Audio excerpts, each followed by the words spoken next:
part of this investigation, in March of this year, special agents from HSI executed search warrants at Combs' residences in Miami and Los Angeles. During those searches, agents seized evidence of the crimes charged in this indictment. They seized firearms and ammunition, including 3 defaced AR-15s and a large capacity drum magazine. They also seized evidence of the freak-offs, electronic devices that contain images and videos of the freak-offs with multiple victims. And they seized cases and cases of the kinds of personal lubricant and baby oil that Combs' staff allegedly used to stock hotel rooms for the freak-offs, more than 1,000 bottles altogether. It's official. The feds have obtained all the footage from Diddy's infamous freak-offs, and he's finally been arrested.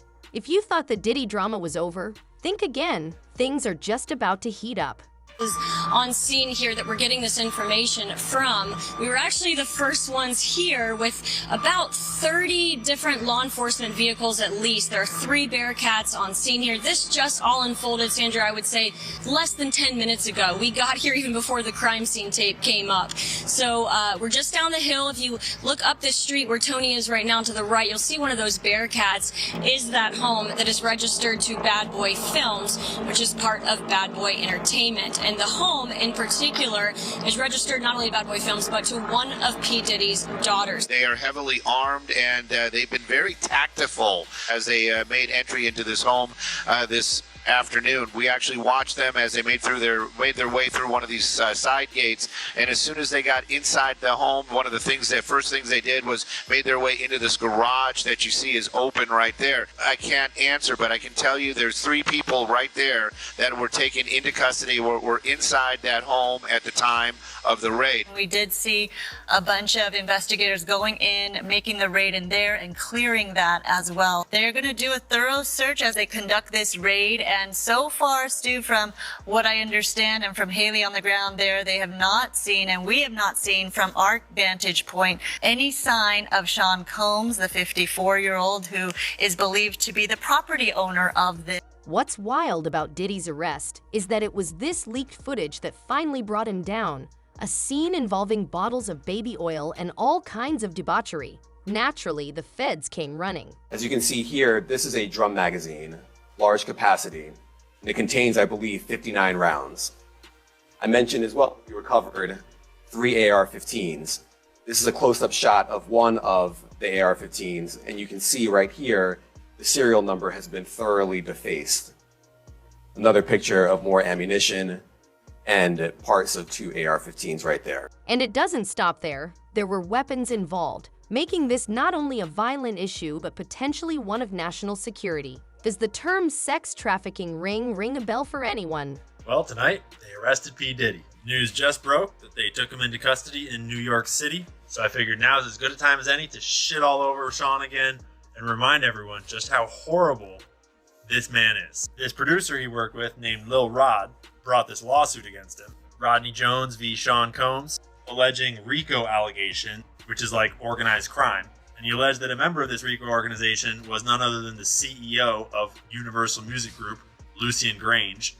While living and traveling with Mr. Combs, Mr. Jones discovered that Combs had hidden cameras in every room of his homes. Mr. Jones believed that Mr. Combs had recordings of defendants Lucian Charles Grange, as well as other celebrities, music label executives, politicians, and athletes. These individuals were recorded without their knowledge and consent, and as in the case with the homosexual sex tape of Stevie J that Mr. Combs provided to Mr. Jones, Mr. Combs possesses compromising footage of every person that has attended his freak-off parties. Upon information and belief, due to this treasure trove of evidence he has in his possession, Mr. Combs believes that he is above the law and is untouchable. Well, the diddler just got touched. So Diddy was big on recording all kinds of things, and he frequently took this guy's phone from him and recorded things at parties.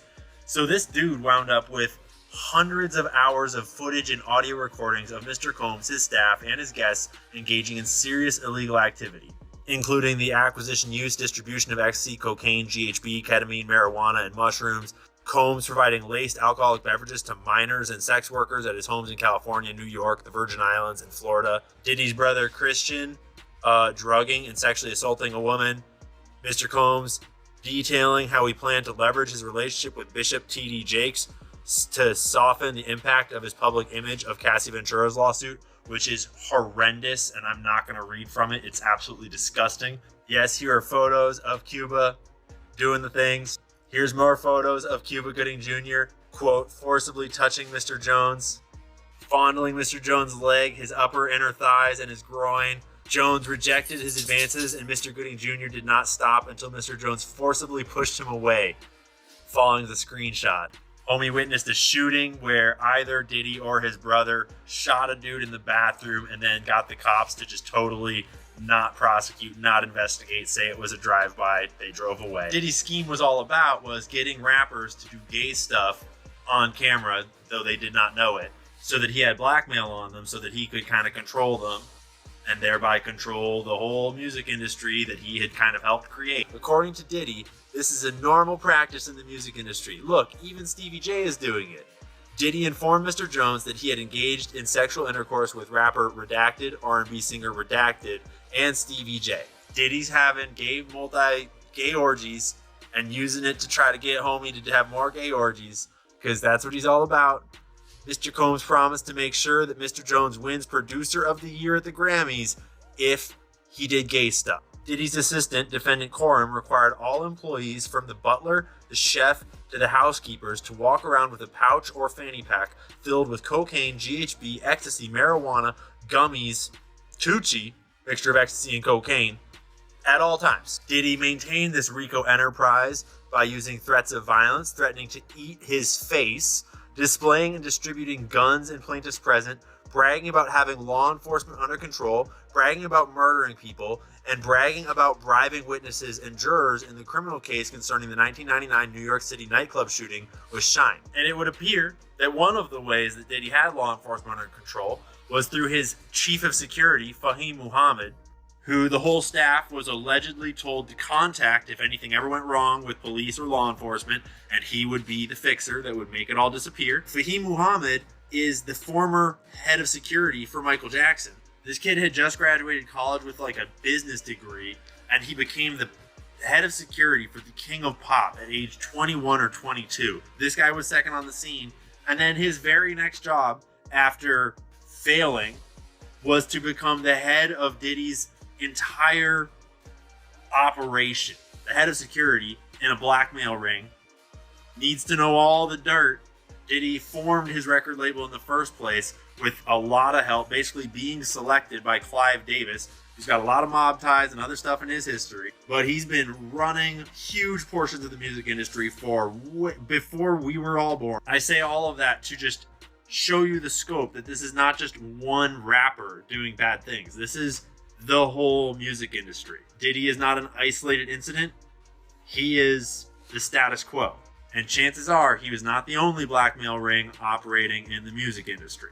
In case anyone needs a reminder of what went down, here's a little recap. And yes, that's a 72-page list of allegations. I don't think it's only celebrities going to be shook. He had politicians in there. He had princes in there. He also had a couple of preachers in there. You personally, you think they got tapes? My personal opinion that if Lil Rob could be trusted and his statements are true, they got them. They got tapes and stuff. Now, if Diddy had tapes, the feds have them. That's a lot of blackmail. I've had to turn down $50 million 4 times. 4 times. Just to protect my integrity and that virgin hole I was telling you about. Right. P. Diddy be wanting to party. And you gotta tell him no. You got to tell him no. I did. I did. See, I got the receipts for everything I'm telling you. That's why I can say them so freely. Of course, it doesn't stop there. This man has allegedly committed every crime you can think of under the sun as a legal citizen of the United States. I mean, seriously, the number of human rights violations in this case could prompt the UN to draft a new resolution. There he is. Let's do it. Before we begin, how do I address you? You can call me Love. And you've referred to yourself differently over the years, so I gotta ask you, Puff, where did that come from? I can't tell you that. What's one misconception about you? There are no misconceptions about me. What's one thing you need every morning? I need a hug. think it's all about love. By the way, whatever happened to that Farnsworth Bentley guy? Oh, Farnsworth is doing great. Who's the one artist, living or dead, that you wish you can collaborate with? Michael Jackson. Why? So Jen Deal always warned us, and so did Cat Williams. Both have said that the rap community has always been aware of what's going on and tried to share it with us in subtle ways. Now, even CNN has the proof.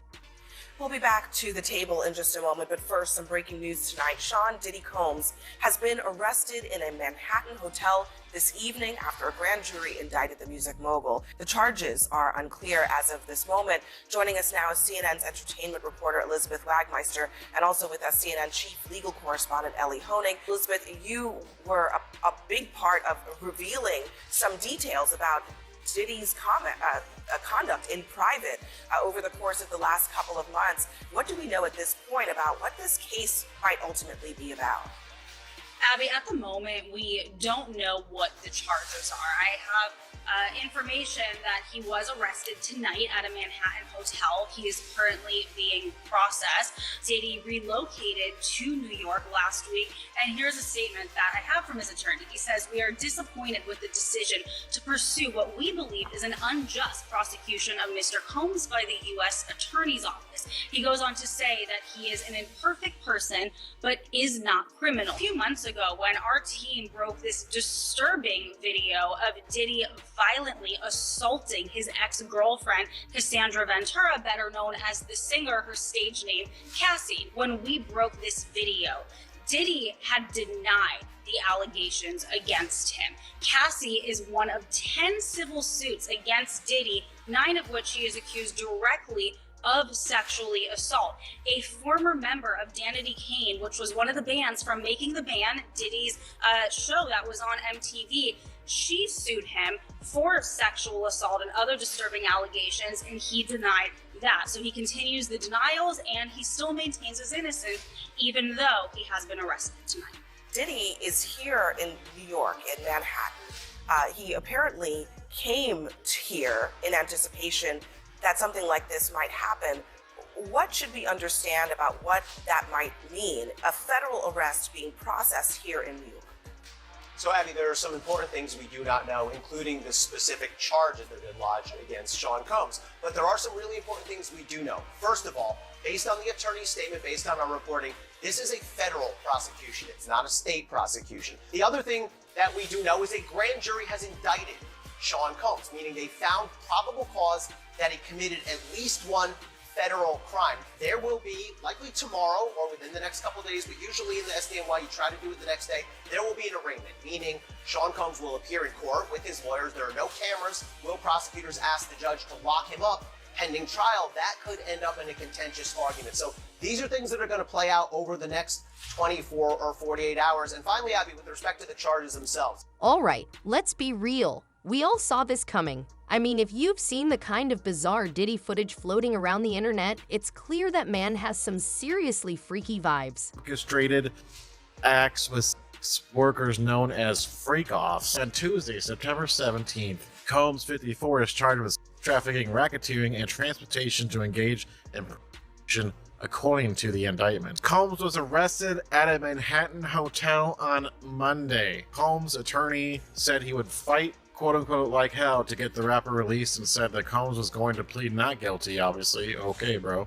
Combs would also allegedly supply drugs to the victims in order to ensure compliance. Prosecutors also say that after raiding P. Diddy's homes in Miami and Los Angeles in March, authorities found freak-off supplies, which included drugs and over 1,000 bottles of baby oil and lubricant. But apparently, they had enough evidence to conduct this raid on his home and his properties. Here we have a timeline courtesy of Fox News via Drama Alert on Twitter of the allegations stemming from all the way from 2023 of November 16th. 2023 was not a good year for Diddy, and in March 25th, 2024, the federal agents raided his mansion in LA and Miami for trafficking allegations, and that's when they discovered those 1,000 bottles of baby oil and lubricants and AK-47s and whatnot. May 17th, 2024, video is released of Diddy assaulting Casey Ventura. So yes, these are terrible things, but we need to pray for these people that they may have a change of heart and they turn from their wickedness and trust in Jesus. But hold up. It's not time to celebrate just yet. The real court battle is just around the corner, and it's going to be fierce. So make sure to stay tuned with us. Hit that like button and subscribe for your #1 source of up-to-date Diddy information. Catch you next time.